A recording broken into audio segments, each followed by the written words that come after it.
We've assembled a panel up here.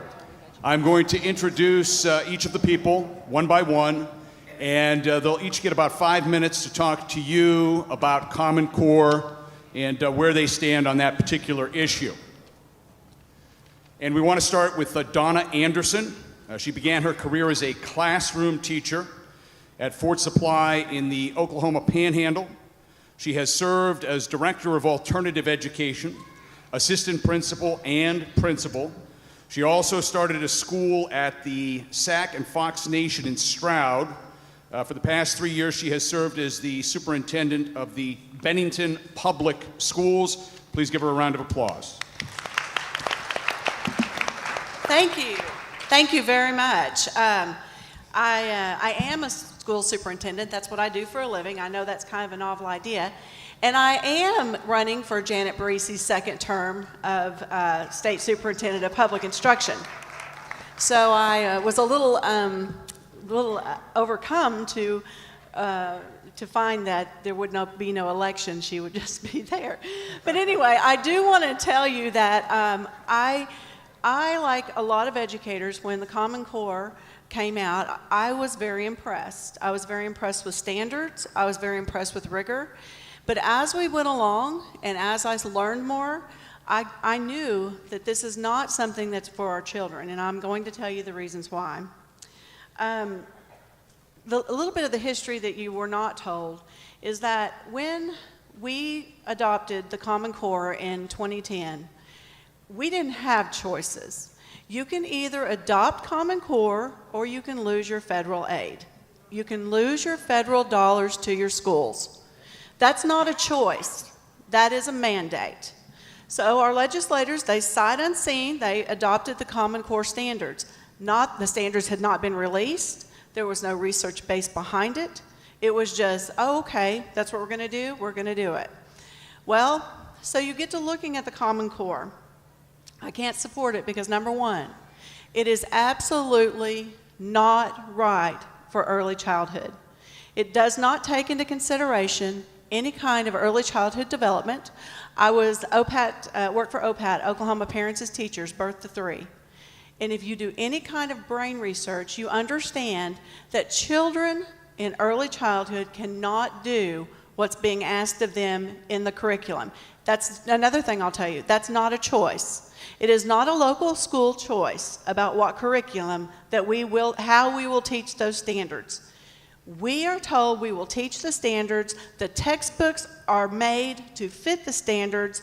It is line for line what the teacher says, how the teacher says it, what the student should do. There is no choice. I'm going to read just a little bit of a second grade question to you in math, and you're going to understand. Angelica has 5 lunch boxes. The lunch boxes are yellow, red, purple, orange, and blue. She brings a different color lunch box to school each day. She brings the purple lunch box on the 4th day of school of the week. She brings the blue lunch box on the 2nd day of the week. She brings the yellow lunch box on the day after the purple lunch box. She brings the red lunch box on the day after the weekend. Show on what day of the week Angelica brings the orange lunch box. That is what your second grade child is going to be expected to do. Now, you can do this. How did you solve this problem? Did you act it out? Did you draw a picture? Did you make an organized list? Did you use logical reasoning? Or did you look for a pattern? Explain how you got your answer. Well, the first thing that our second graders are going to do at Bennington is look at us and say, how come Angelica has so many dang lunch boxes? And we're going to say, we don't know. We don't know. The point of this is, after about the second sentence, we are out of the developmental range of that child. Second reason I cannot support Common Core. There are absolutely no accommodations for special needs children. This year, we will not have a modified assessed test for special needs children. If you can't see, if you can't hear, or if you cannot physically touch the computer, you will have an accommodation. If you are a low-level learner, you are out of luck. If you have been taking a modified assessment test and you have been successful all of your time, you are now thrown in to the regular assessment and you are told to sink or swim. The states that are coming out now with their scores, totally crashing. If you tell children time and time again they're failures, they begin to believe it. Why in the world in Oklahoma do we want to tell our children that they're failures? We don't. I do not want to see the test scores plummet, and we've been told they will in 2 years. Third reason I cannot support Common Core, it does not align with an exit test, an entrance test from high school to college. We spin our wheels teaching 7 end of instruction tests that mean not one dang thing to a student or to a college. But if they don't pass one of those tests, they don't get a diploma. I am supporting the ACT as the exit test because Dr. Barisi didn't tell you how many children, 97% passed it, but what's that number of the 3% that didn't? It was over 500 children that did not get a diploma in the state of Oklahoma because they could not pass the test. Each one of those children cost themselves and our state $260,000 over their lifetime in lost earnings, lost wages, and it creates a cycle that children cannot get out of. My mom and dad didn't graduate, why should I? It is not okay. We do not find acceptable rates of failure, and that's what she just said. Acceptable rates of failure, 3%. It's not okay. I want to tell you, I'm going to end because I don't know where I am with my time. You got about a minute. My husband, every year, is a social studies middle school teacher, goes to Oklahoma City and reviews test questions that she was talking about. He came back this year and said to me, he doesn't tell me what the questions are, he knows I won't remember, and I don't want to know that. He said, the test questions in social studies for middle school children, they will not be able to pass. They are written in the Common Core language. They will not be able to pass them even if I teach them history, because the readability is so above their level, you will lose them after the second question. So when she tells you that they're not Common Core standards in other subject areas, she is not telling you the truth. We will have Common Core throughout the entire subject area. So I'm not a supporter of the Common Core. I am a supporter of local control, and I appreciate you all having me here today. Donna, thank you. Next, we're going to hear from Dr. John Cox. He is in his 20th year as the school superintendent for PEGS, Oklahoma, and his 28th year as an educator. He is an adjunct professor of education at Northeastern State University, teaching leadership and administration courses to principals, superintendents, and educational research to master's candidates. He serves as president of the Organization of Rural Elementary Schools and vice chair of the Oklahoma Schools Assurance Group. He has served on several committees for the Oklahoma State School Board. Please welcome Dr. John Cox. Good morning. Good morning. Everybody says good morning. Okay, all right. As he said, I'm a current superintendent, and we can feel the effect of what Common Core has on us. So I'll tell you right from the very beginning, I am against Common Core. So you can clap for that. And it's important to say that because, you know, this morning you heard a lot of things about, well, it's a local district option to do this, and we're going to have flexibility at the local district. But like Donna said, that is not true. It is not true because we've spent thousands of dollars trying to do professional development, on trying to teach our teachers how to implement the Common Core. And she can say how many times she wants to about how to get to Dallas, but you're still going to wind up at Dallas at the end. So you're still going to be teaching what's in that Common Core group. And what I would like to see, and I'm going to be passionate about pushing, is that we put the responsibility back on our local teachers. The experts that are in that classroom that knows how to teach biology, knows the content, and our local professors at our universities who have an expectation of what a student needs to know when they come to them. These are the people we ought to be drawing information in, not from people from out of state, not from people who are out there trying to make money off of Oklahoma, because we're sending millions of dollars out of state, and we should be spending it right here and using our resources right here. So So I was sitting back there listening, and I just didn't know where to go first because I was becoming really frustrated. And the last 3 weeks, I've talked to teachers all across the state of Oklahoma, and I only found one that backed what we're doing right now. The rest are frustrated, and it's more than just an irritation. It has become a hatred for what we're doing. And you can imagine going to work every day as a teacher and just really not liking the job you have, because that rubs off on the kids, that rubs off on the parents, and it makes just the whole setting unbearable. And what we have to do, and what you have to do, is we've got to excite Oklahoma, and we've got to say that learning is fun, learning is the best thing that we can do, and we can enjoy it. And it takes all of us. And no matter what happens to me, that is going to be my message. And she really messed up, because when she said she's going to do that second term, I thought, no, you're only going to be in there 14 more months. And we're going to work hard to make sure that happens. Because teachers are frustrated. How many here are teachers that we have? Okay, and how many here are parents or grandparents of kids? Okay, you sat here and you listened that parents are first and foremost. Well, that is absolutely correct. But then when she listed the third grade retention plan, well, that is a state mandated from a national mandate that came through Florida to get to us. And what it does is it takes the power out of the parents' hands, because you can't go in there to a school and talk to the principal and teacher and go, what is wrong? What is the concerns we have with our child? And why should we keep them back in third grade one more year? Why should we humiliate a child? Now, she'll say, well, yeah, you shouldn't pass them on. But there are unique situations for every child across the state. And so, and what's even more ludicrous is that they put in the law that if you hold someone back in third grade, at Christmas time of that second year, you can promote them to fourth grade. And you think about that. They've already missed the whole first part of fourth grade. But then you can magically move them to fourth grade, and that's going to make that child feel better. So I am very passionate of what I do. I am totally about the child. What happens with the child always comes first. If there's decisions that come through our school board and what we do, we look at what's best for the child first. And I think that's what you guys are doing too with this Common Core. 1 minute.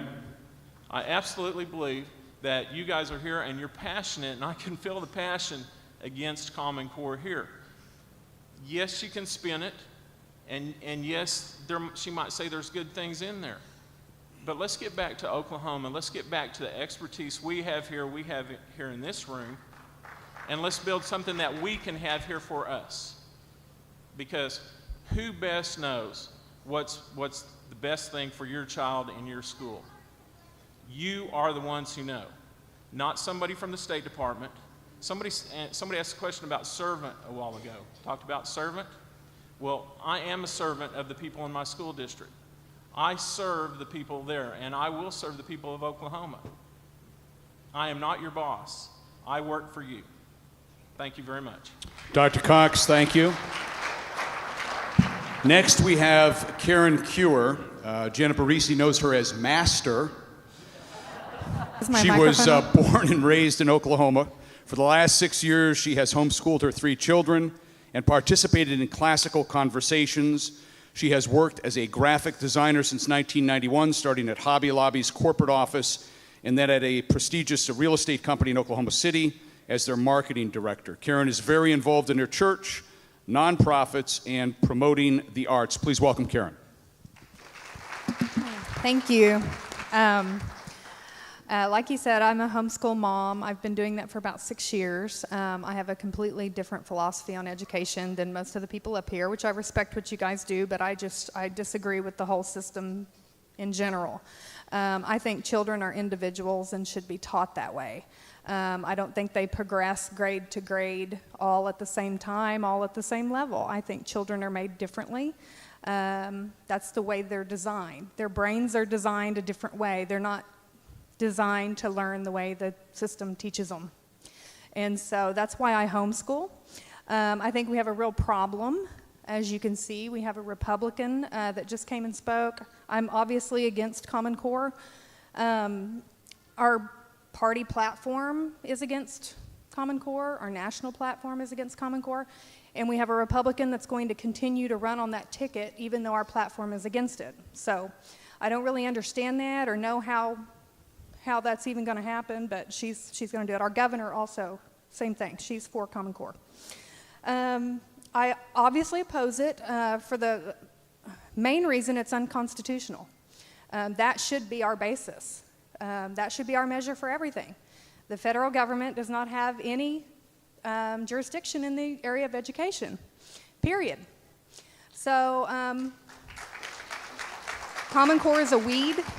I kind of look at it as a weed. It's just another weed, and this one's a bad one. But unless you pull the root of what's really wrong, and that is that the federal government is involved in education, we've allowed that to happen. People haven't done anything about it. They haven't held their people accountable. So we haven't used the Constitution as a measure in a long time.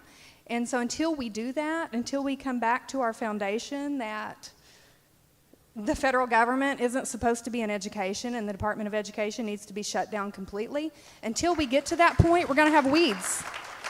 So that's kind of my approach. That's kind of how I feel about Common Core. It's an awful overreach of government. It's complete total control of your children, and of course I don't like that. So homeschoolers just want to be left alone. We don't want your strings, we don't want your candy, we don't want anything from you. So we don't take government money, we don't take government incentives, and they can't control us. So that's why we do what we do. So that's how I feel about Common Core. Thank you. Thank you. Next is Dr. Jack Herron. He currently serves as the Government Relations Director for the Professional Oklahoma Educators. He has been an Assistant State Superintendent for Financial Services and as the Outreach Coordinator, Director of Regional Centers for the Oklahoma School of Science and Mathematics. He's been a college administrator, a teacher, a high school principal, and served as school superintendent in 4 Oklahoma cities over an 18-year period. Please welcome Dr. Jack. Thank you very much. Ladies and gentlemen, I adhere to a very positive atmosphere, and I'm going to tell you something good is going to happen today. And won't it be fun 14 months from now when we go into office, and I am running for State Superintendent for Public Instruction, but when we go into office and we've collaborated on a platform and we've collaborated on a budget, and I have done one of those budgets and handed it to the legislature, and in my work currently, I work at the Capitol for the organization I work for, and we watch legislation, we introduce legislation.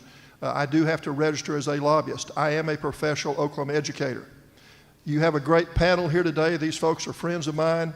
They're trained educators, they're practitioners, and they know what they're talking about and know what they're doing. I made notes while I was listening for the last hour and a half, and I just want to tell you that we listened for an hour and a half to the most misinformation and hypocrisy I've ever heard in my life. I'm going to give you some quick examples to show that, all of which pertain to Common Core. This is a Tulsa World article, and I read from the Tulsa World article. Educators take slam at schools. Stinging indictment is brought against the state teaching system. A stinging indictment of the state public school system by deans and officials of the University of Oklahoma was brought to light here today by Major Eugene Kerr Muskogee, member of the university's Board of Regents, who said a survey made by the board revealed that 25% of the high school graduates were not equipped for university work. This article, by the way, ladies and gentlemen, was dated Tulsa, Oklahoma, Sunday, June 6, 1937. I've used that for years. Now, we've been listening to this malarkey for years and years. I also want to point out, and I'm going to say this, my mother used to tease me. As a youngster, I lived in Africa. My dad was an agricultural specialist. I'm born in Shawnee. Mother's from Wewoka. Dad's from Mangum, Oklahoma. But Dad was an agricultural specialist, and we lived in Africa where he taught them how to grow wheat and cotton. I've been homeschooled, gone to French school, gone to DOD school, gone to public school, private school, and really and truly, ladies and gentlemen, education is where you find it. That's why I say you might be surprised, ma'am, what we all really believe, because if you study this, you know the differences in developmental, and you know the differences. Personally, I believe in probably a K3 or K5 ungraded because of developmental differences. And that's what I would advocate. My mother was an elementary teacher, elementary principal, my grandmother, so I have it in the family. But there's one key statement that our predecessor made. She criticized the legislation for State Question 744, which was going to put a lot more money into education, of which the vast majority strongly opposed. And she criticized unions. And she turned right around and hired the top person who promoted that legislation from the union, who's now her chief of staff. And when I'm over in the Capitol and word comes over from the State Department about legislation they want, guess who's leading that legislation? This person who's her chief of staff. And so, as Dr. Cox said, we don't need a cookie cutter approach to this, but I'm out in the schools every day. I spoke to 2 different schools yesterday, around 500 teachers yesterday in Oklahoma City, and I will tell you the state is in turmoil, the state is stressed, parents are stressed, students are stressed, teachers are stressed, grandparents are stressed. The big thing happening in Oklahoma this year is my grandson goes to kindergarten. Now, for the teachers, get ready. And my daughter, because of these questions we've talked about on Common Core, you know, there's certain things that a kindergarten student is supposed to know. And my daughter is terribly distressed because she's not sure that our grandson really knows that stuff. Well, I will tell you, he knows it. When he's around my daughter, he wants to act like he doesn't, but when he's around Grandpa and Grandma, he knows the answers to those questions. But the thing is, my wife and I had the discussion. For 11 years, I supervised places all over the state of Oklahoma where we taught AP, BC Calculus, and Calculus-based Physics C. So I know what rigor is. And the whole thing is, my wife is a home economics major, and we had a debate this morning before I left, and I said, well, ma'am, you should know calculus. And she said, I don't think you really need to know calculus for everybody. And that's what I think the whole thing is about. We don't need a cookie cutter approach, as Dr. Cox says. 30 seconds. At the same time, we need to recognize people's own wishes and developmental differences in people. So if we're successful, like I said, in 14 months, we're going to change the system. Thank you. Thank you.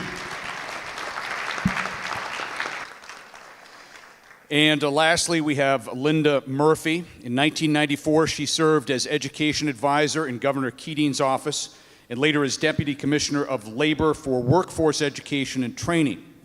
She was appointed to the Governor's School to Work Council, the State Job Training Coordination Council, and the Commission on the Status of Women.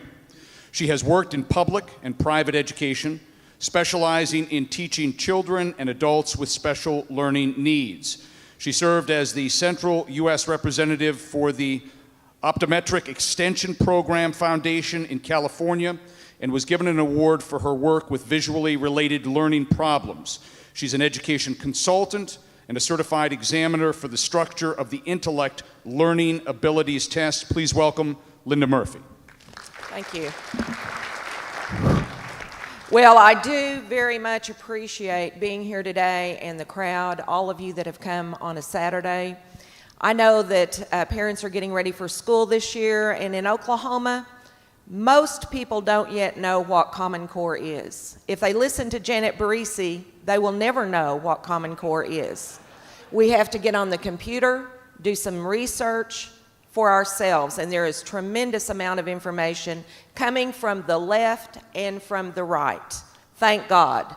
We have people sitting here today that are homeschool, public school, Democrats, Republicans. I am not proud of the leadership in the Republican Party coming from our governor and our state superintendent. Governor Fallon is now the chairwoman of the National Governors Association, which is really the key nonprofit which has initiated these standards. The people pushing them, the talking points, the marketing statements that are being made sound good. And when we hear it and the discussions that are being held from the people pushing the program, the agenda, they want to put Common Core into a box and say it's standards, it's only standards. You heard Janet Barisi say that over and over. That is a deception. As Donna Anderson pointed out, the ELA, English Language Arts and Math, isn't just that subject. There are other subjects integrated in. There are processes and procedures that have to be followed. She can say that it's just the point we get to and how you get there is okay, however you do it. That is not true, because everyone that is in the system, the students and the teachers are in the system too, being evaluated on how the students perform with high accountability tests. We like the idea of accountability, but again, we've got to look below the surface and see what it really is. What's the philosophy that we're operating in? And what's happening is the test, which our political superintendent has now set aside for a year, she is still on the board of that 22-state consortium that she seemed to be condemning today. She said that herself publicly.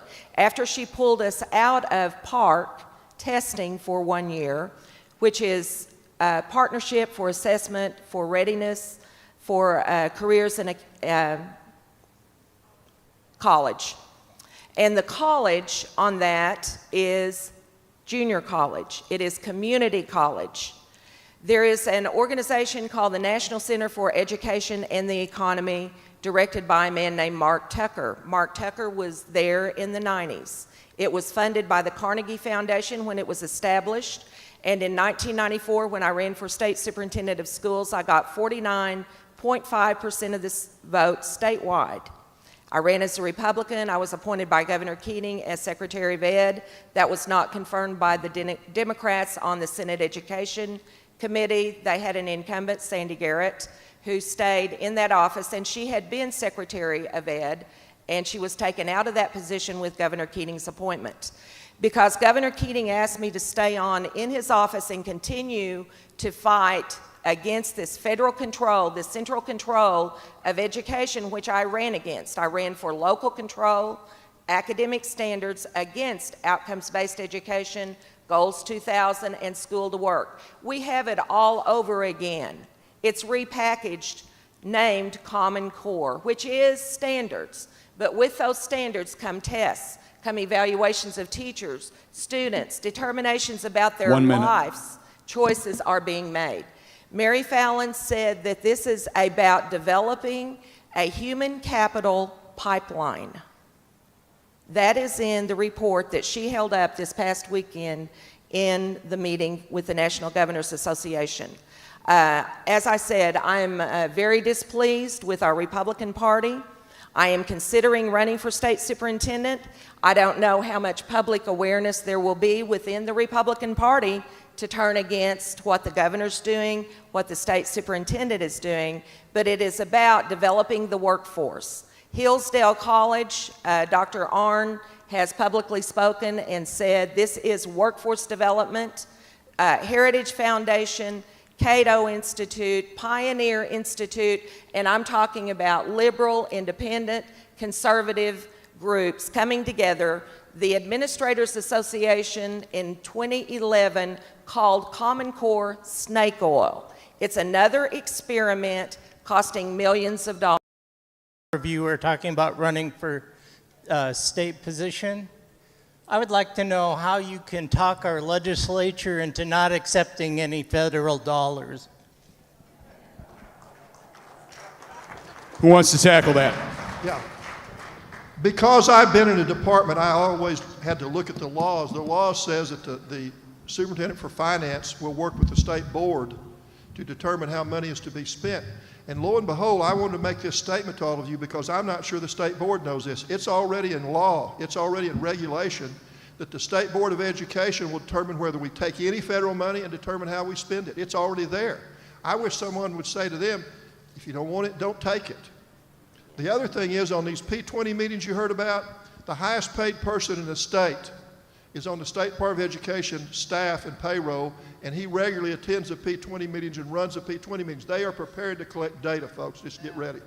And I will say also that there was a great opportunity to do just what you said when the waiver came out for No Child Left Behind. And we could have not taken federal money at that point and not had to go along with the Common Core state standards. But we didn't have any choice once they took, if you take the federal money, you take the standards. Next question, please. Okay, this question is, I'm Jenny White with ROPE, and I just wanted to address this question to Mrs. Anderson, but I would also like to thank everybody for being here, and if anybody has a follow-up for the answer, that'd be great. I was very disappointed to hear Dr. Parisi talk about the history standards, and in our research, we have found not what she has said to be true. And we actually did find that while Governor Henry was still in office, he created an executive order forcing Oklahoma to adopt then the Common Core state standards in not only English and math as we have, but also in social studies and in science as well. So when Dr. Parisi says that these are state standards, then and she likes to follow the law, then apparently she's breaking the law because we have this law saying that. And I'm very curious to know what your thoughts on that topic are, and also, were you aware that our very conservative state standards call America a constitutional democracy? You know, the one thing shocked me when my husband came back, and he said, and he's the social studies teacher, and he said, I can teach my children social studies like I'm supposed to teach it, teach exactly what they're supposed to know. And the test is no longer about social studies. So the test is about, can you read a passage that is completely obscure and go back and make answers that don't have anything to do with the passage. So when she said that our standards are not going to be Common Core, she's not going to reinvent the wheel. She did get off of PARC for 1 year, but I promise you, after an election year, we'll go right back to the same assessment that she's on the board with. So we're not going to have any different assessment. We don't have anything different than Common Core. You can call it Oklahoma Academic Standards all you want. It is the Common Core standards. We will be assessed by PARC. It will be after the election. So I don't know if I completely answered your question, but you're completely correct when you say, and I was looking at the science standards yesterday, that they basically tell children that humans are bad for the earth, that global warming is a fact, and that the only way that we can get rid of global warming is through government interaction and policies.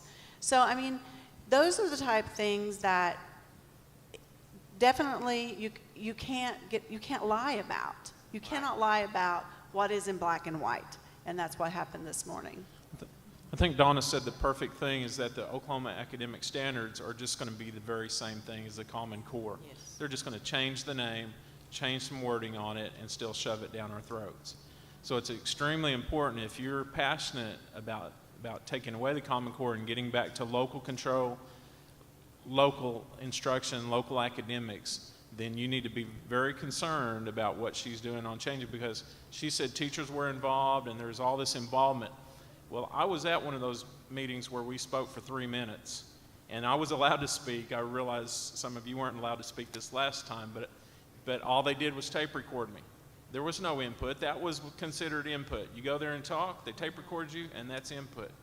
So I would be very passionate, and I would be out there fighting and making sure people know that we need to get everything back in the local district and get instruction back there. And so, Donna, I thank you for saying that. It's just going to be a change of the name. And I just want to ask you one thing. John and I are superintendents. How many times have you been asked your opinion about anything in 3 years? Yeah, from Zero. From the State Department. We do not get asked our opinion. Not one time. She doesn't want to know. I used to be very active in giving my opinion and being involved, but for the last 2 years, very rarely do I go to the State Department, because you have a security guard there that stops you, and they make sure you're there for a specific reason. You can't go there to give input, and input's not heard. I want to add on American history, you were mentioning science, and yes, that's right.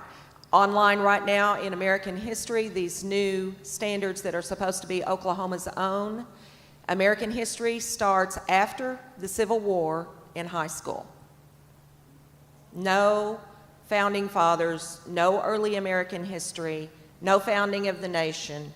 It is not there. Look online, you will see what I mean. The early American history is found in 5th grade.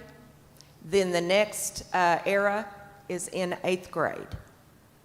High school after the Civil War. Now, there is a political view involved, if you're not aware, and there is a political view involved in the whole Common Core system. It is bringing the bottom up, the top down, get them through this tube of commonality, and at the end, they will be equal. That's the ideal. We've gone to an outcomes process from a process of equal opportunity to learn, where every student has an opportunity to learn to the best of their individual ability.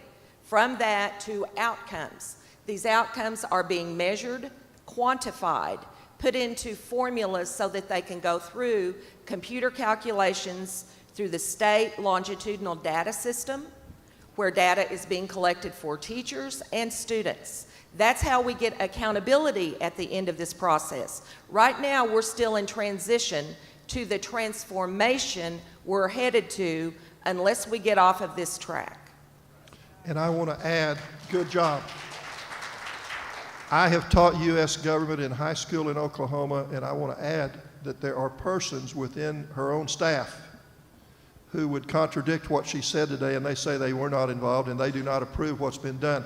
Now, basically, most of what I know on this particular issue, Jenny has kept me well up to date on this. She does all of you.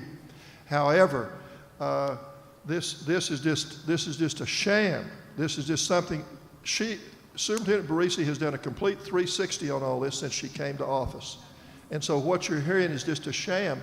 And if you're a practitioner out here, the teachers, I do professional development, they want to know what is Common Core. They want to know what are we supposed to teach. It is a terrible deal.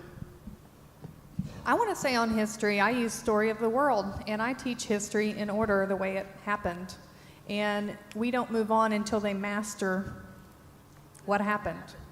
And is there anybody out there, does everyone know about the NSA and all of the IRS scandal and the Benghazi scandal? Is everyone well aware of that?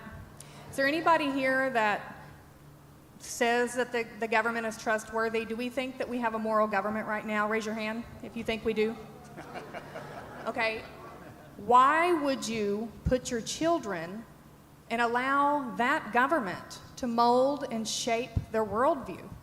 Why would you put them in that system to do that? You don't trust them on any other level, but we entrust, my children are over there, we entrust their little minds and their brains and everything they think and feel and their entire worldview, we are trusting to the government to mold and shape, and they have an agenda. Governments have agendas.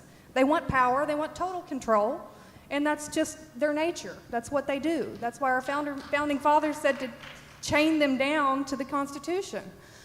They've not been chained down, and they're molding our children into these, they're indoctrinating our children. And this is just the perfect system to do that in. So why would we do that? We don't trust them in any other area. Why would we allow this for them to have total control over curriculum, total control over standards, total control over everything, and think that they know better than we do? Why would we do that? Where in the U.S. Constitution does it mention education? It doesn't. I have one. It if doesn't. anyone I've wants to taught read this it. in class. It doesn't. So what's not in the Constitution? Where is it left to? That's correct. Next question, please. I have a very practical question that I've been searching for the answer to. And if we are successful in defeating Common Core, we're going to have to come up with a dollar figure to replace the amount of the federal funding. How much is that? I can tell you for my school, we receive out of a $3.2 million budget, I'm going to say that I'm in the close to the $500,000 range overall. And that's Title I, all the title programs. I'm a very small school. If we don't receive those federal funds, they're going to have to come from somewhere if we want to continue to have teachers and be able to put kids in buildings. But what I will say is federal funds allow us to, I just got music in our school. I just put art back in my school. And I couldn't do that if I didn't have funds, because since 2008, the state has been cutting my budget. And I don't have the state aid to fall back on. And so I realize that we would like to not take federal funds, but I sure don't want to give up my music and my art and my ag and all the things. Well, that is the reason I'm asking. I don't want you to.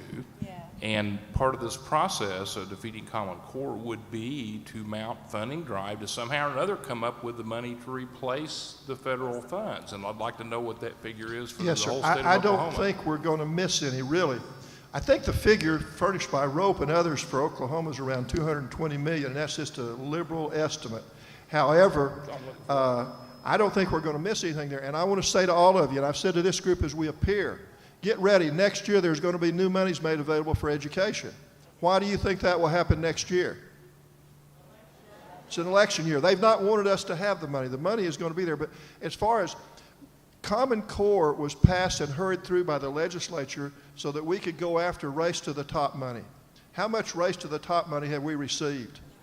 Zero. And we've reapplied for that. And as Donna said, we've even gone in and gotten waivers to try to help us to qualify for some of it. So personally, I'm not really sure that right now, sir, we will miss any money that we're probably not getting. Thank you. That was a critical deal to defeating Common Core. Yes, sir.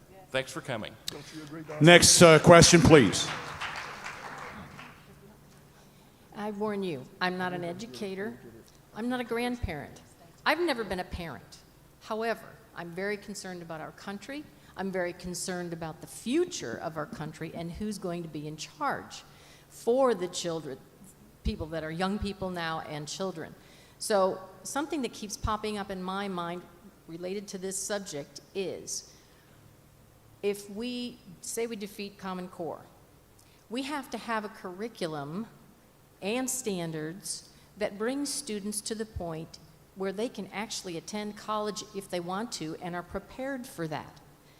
That's one question, is how do we do that? The rest of the question is, if they are prepared for college and university adequately in Oklahoma, which I'm not sure that's happening now, maybe you can answer that too, but if they are adequately prepared for college and universities, we have a lot of colleges and universities that aren't prepared to teach them beyond what we might teach them because they have agendas.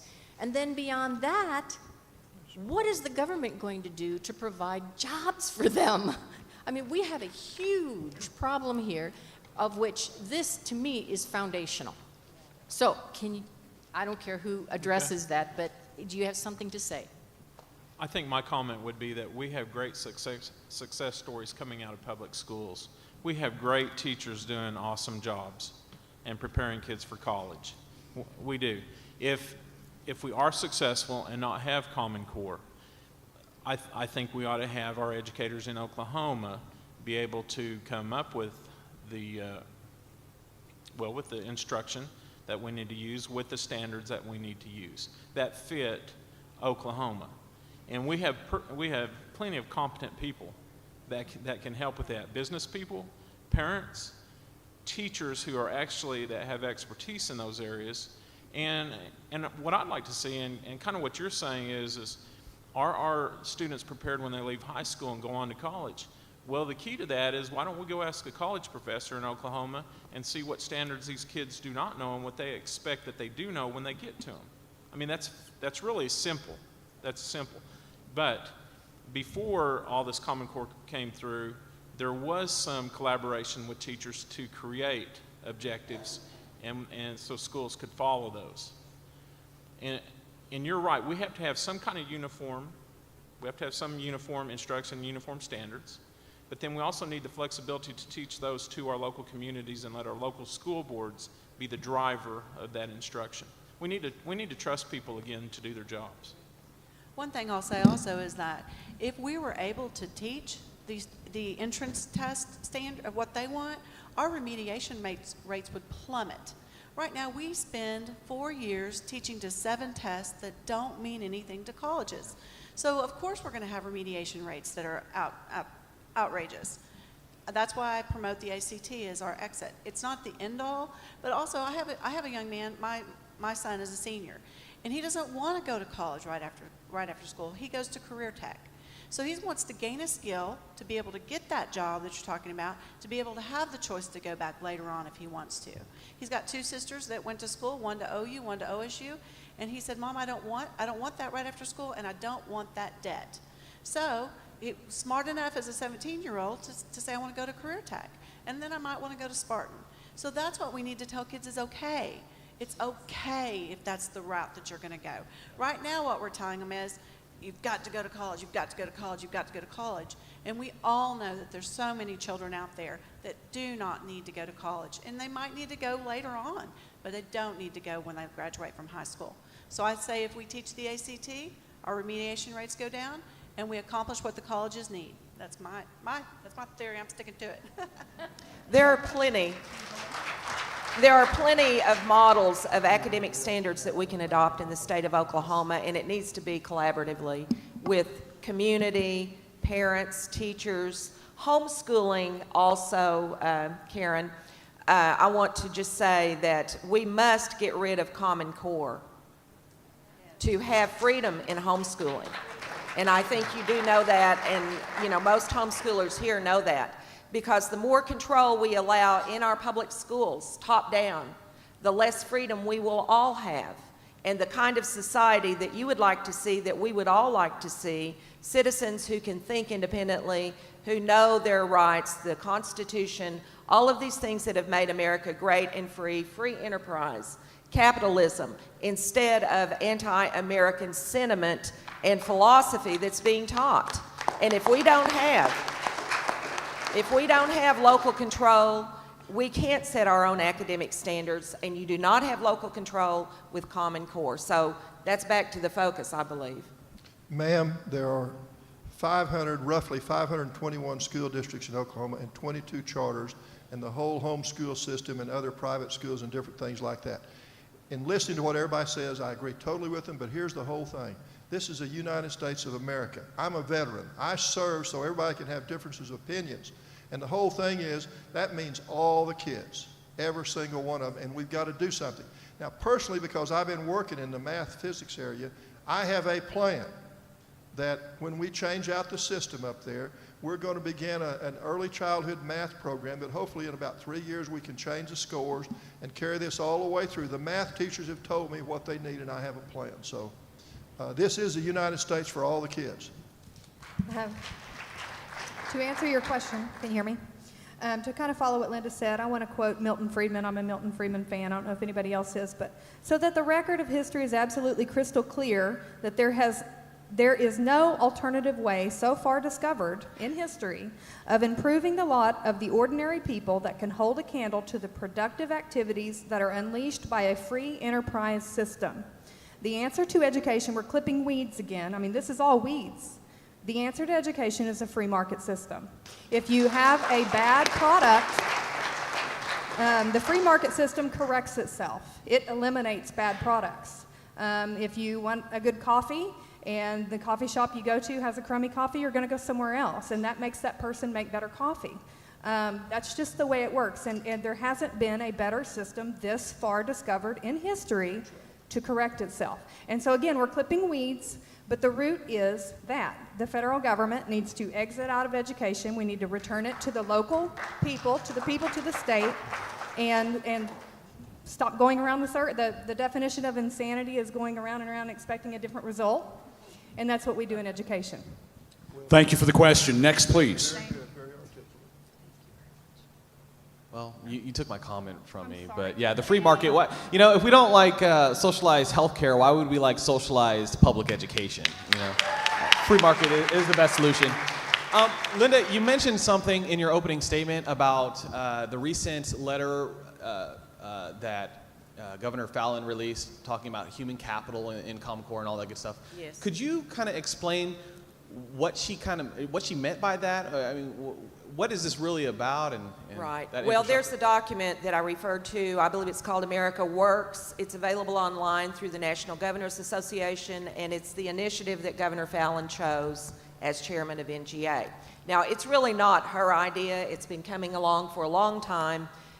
Without going back through all of the history, it's an accumulation of buy-in of big corporate America. I call it big government, big business, and progressive educators. That's what we have going on with Common Core. Governor Fallon, with the State Chamber of Commerce, Tulsa Chamber of Commerce, Oklahoma City Chamber of Commerce, George Kaiser, funding education agenda for change.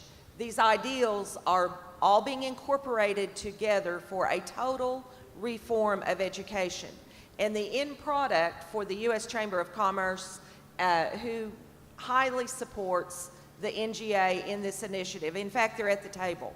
Pearson Publishing Company, McGraw-Hill, Gates Foundation, who will all profit from the materials that are being produced for Common Core, for the delivery system, the technology, the training. There are many, many ways, the testing, that these companies are at the table and they're writing policy with our governors, with our state school superintendents.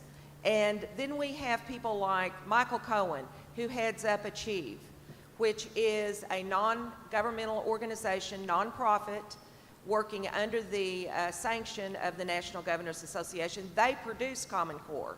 Common Core is copyrighted. Now, what does that tell us? Do we own it? Did it start in the state? And so Governor Fallon has bought into an ideal of training the workforce and improving education, and probably would, if she talked for long, sound a lot like Janet Barisi on explaining it, that it is only standards. Again, it's a big system. Workforce development. We don't need a $200,000 survey of this year's Oklahoma testing to tell us that if one child was disrupted, the sample is tainted.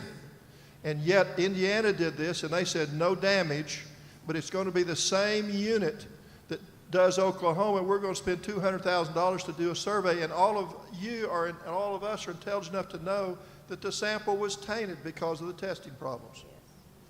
I'm going to quote John Taylor Gatto. If anyone is familiar with him, I'm going to quote him right now. But he was New York's Teacher of the Year several years in a row, veteran teacher, about 30 years.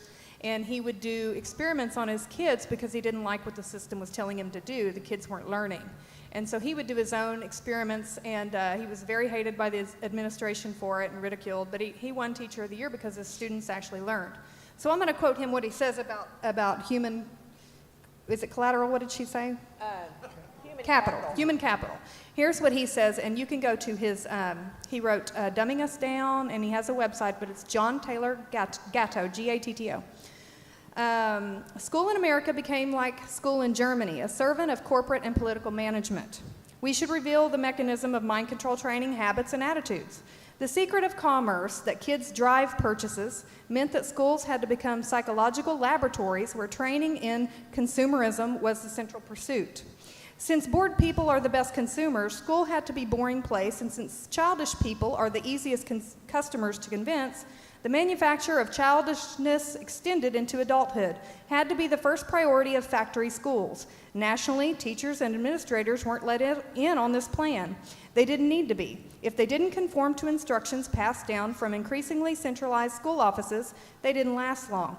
In the new system, schools were gradually reformed to meet the pressing need of big businesses, to have standardized customers and employees. Standardized because such people are predictable in certain crucial ways by mathematical formulae. Business can only be efficient if human beings are redesigned to meet simplified specifications. As the century wore on, school spaces themselves were opened bit by bit to commercialization. So basically our children are becoming consumers and workers. That's what the plan is. That's what she meant by that. Thank you for the question. I want to move along. We got two more to get in before noon here, so let's quickly get those in, please. This is a question about funding, where we're spending our money. Basically in Florida, I guess they have about 75 school superintendents. It's a pretty big state. We've got around 530, and back of the envelope calculation, if we moved same proportion, we'd have several hundred surplus superintendents. It seems to me that'd be tens of millions of dollars that could be shifted from administration into the classroom rather than increasing the top line. Is that feasible? Or? I can speak to that because I represent 100 of the K-8 schools across the state, and I believe there's 521, 522. And basically, if you change the names of our 100 school district superintendents to principals, then they would become instructional. For myself, I'm a superintendent principal, so most of the day I'm instructional. And so basically what we're looking at is you don't look at the number of school districts, you look at the number of school sites. And if you go into Florida, yes, they have the 70-something superintendents, but they have hundreds of assistant superintendents and directors and people at those positions. So yes, they only have few schools, but they're still spending the same amount of money. If, for instance, you lowered the number of school districts and these superintendents became principals, most of our principals in our rural schools would automatically get a pay raise because they would go to the existing high school where the high school principal makes more money than the superintendent. So there's kind of a misnomer about let's get rid of the school districts and we'll save money.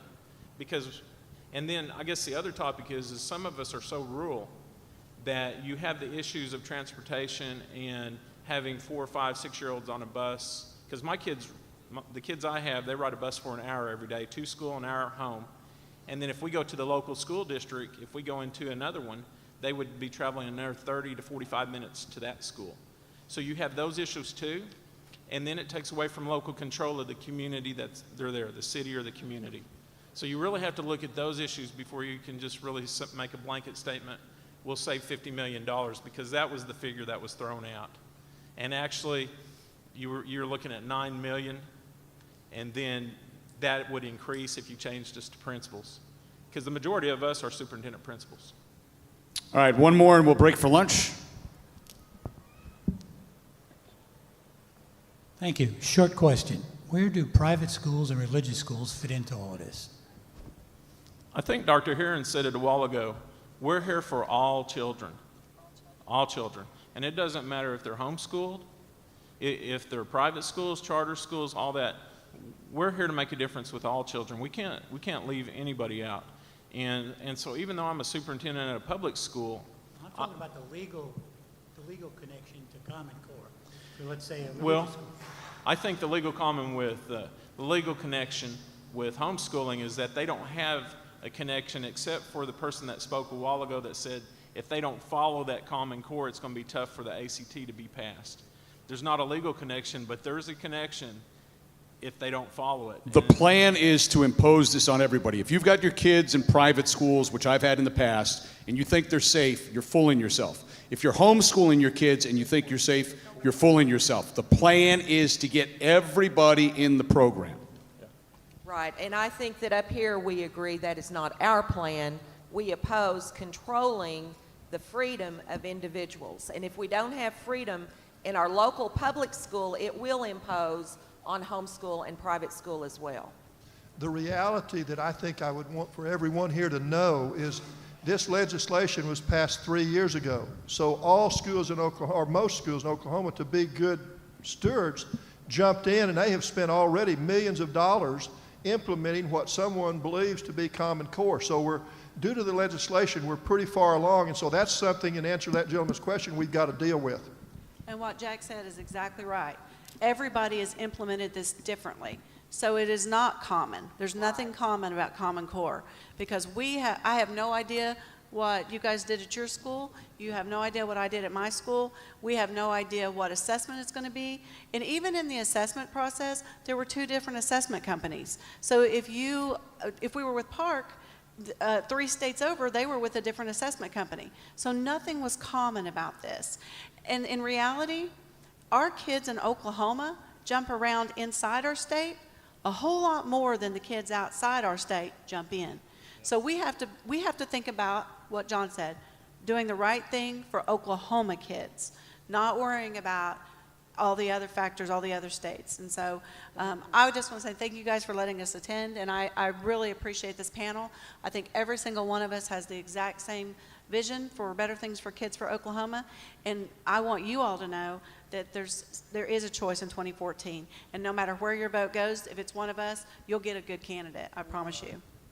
I just wanted to say on the, wherever he went, the private school guy, private schools are going to have to implement this curriculum because parents are paying for that education and they're not paying for their child to not be able to get in college. So they're going to be taught the curriculum. They're going to be forced to because the ACT and the SAT are going to be adjusted to the Common Core state standard. And so homeschoolers, there are some curriculum companies that have said that they will not adhere to the standards, and so those are the companies that I'm going to use and purchase and put pressure on to stay that way, but you are going to be forced to do that to be able to get into college. And then secondly, since I can't go down there and all these people are running for superintendent except me, I'd like to ask these people, are they going to support getting my tax money back so that I can continue to do what I do and not have to pay for someone else's child, because I don't believe in forced theft from my government. Can you get it back without strings? I do not want you have a way vouchers. to do Vouchers that? have strings attached, so I don't want to hear anyone talk about vouchers, but I do want to know if I can have my tax credit back. Tax credit. I've supported tax credit since '94. I did not support vouchers, and I do not support what's happening with a lot of charter school right now nationally. Our new Secretary of Education appointed by the governor has not been yet confirmed by the Senate, but he is the CEO of a major charter school system himself. The model in Arizona that Janet Barisi pointed out, Carpe Diem, in Arizona, she said in the Norman transcript, 350 students, 6 teachers. We need to look at that model, she said. We're talking about a lot of different things coming under the label of parental choice and competition, Karen. We've got a lot of deception there about competition, free market. We've got a lot of homework to do. So there are charters and then there are charters. But I believe that our goal overall, yes, I would love to shut down the Federal Department of Education. That's always a goal.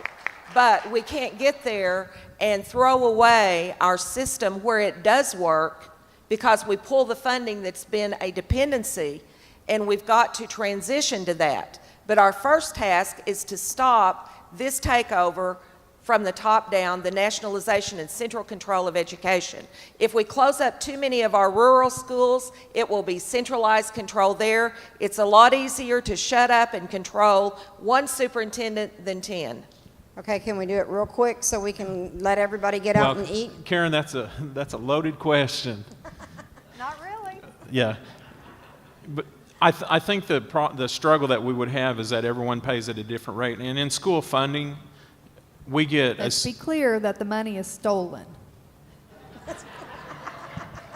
We get our ad valorem, and probably at my school, 10% of our money, it might be more like 5% of our money comes from ad valorem, and then it goes directly through the state and goes through their coffers and comes back to us. And as a school superintendent, we fight for every penny that we can get to educate the kids that come to our door. And so, you know, would we be open to looking at that and supporting homeschool? We do, because I have at least 60 homeschoolers in my district, so I'm really familiar with the great job that they do. So I did not answer your question, but I am in support of what you do with your kids. Okay? John is a professor, and let me close out here with a little humor. I'm going to have to answer you this way, Karen. I've taught courses in college in school law, and the answer to the questions on most questions is yes, no, and maybe. Thank you. Donna, did you want to address it? I don't have a problem with looking into supporting tax credits for children that are schooled at home. I don't have a problem looking into that. You know, I understand where you're coming from. You want to have your children at home. You have that right. And you don't necessarily want your tax dollars going there. But then I think we also have to think about, there's a lot of things to think about, but I do not. Theft. Yeah, but I don't think there's anything wrong with the discussion of tax credits at all. Great.